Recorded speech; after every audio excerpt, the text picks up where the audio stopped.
about this sort of stuff, I don't know if you agree, but you look at it and you think, who really would want to buy that? You know the sort of thing I'm talking about.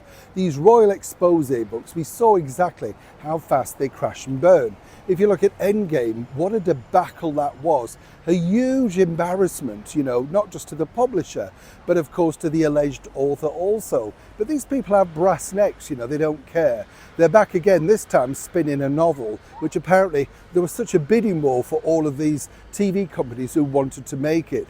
Yes. Well, we'll just see exactly how the bidding war pans out when they look at the sales. And one would suggest, a lot of people were asking me about this, by the way, that exactly how does this work, Neil? Because if you've not read the book, well, what happens is you give them a loose synopsis and then they give an option. I know many authors' books that have been optioned. In fact, let's just remind ourselves that Emily Maitlis, absolutely, the woman who famously interviewed the Duke of York, Prince Andrew, well, she had an option on her book, her autobiography, yes, if you remember, and that was going to be turned into something. She even went on TV to explain it on Good Morning Britain. Yet to be seen years later. You understand how this works now. A lot of wind, I might just point out. But what's interesting about this particular thing is this. Well, people say, yes, well, what happens then? Yeah, they get a small advance, but if they don't like it, they just don't make it and write it off to tax. It's as simple as that. So don't get too hot and bothered about that. But what is interesting is this, because as we now know, President Biden has decided to step down. And when you think about it, this has probably hurt his wife, Jill Biden, more than anything. A woman who truly adored being the First Lady, loved the spotlight, couldn't wait to get in front of a microphone. In fact, that would have made good television, her and Meghan wrestling to the ground for a microphone, let me tell you. But on a more serious note, and this is the thing I wanted to ask you because I'd love to know what you think about this. Over here, for instance, political books tend not to sell. It sells to the people, you know, that they sort of serialise them and then all the political commentators talk about them. David Cameron famously got a big advance to write his book. But part of the problem with that book was it was too heavy and people didn't want to cart it around, you know what I'm saying?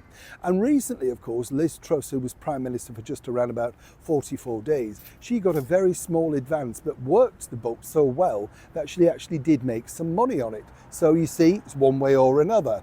Now, what's interesting here is Dr. Jill, as she likes to be called, apparently has been offered an unprecedented amount of money already to write her tell-all book about her time in the White House. Now you might say, well, what story has she got? Well, she attended the coronation, she met the British Prime Minister, she's met the King, the Queen. You know, there's a story there that could be of interest.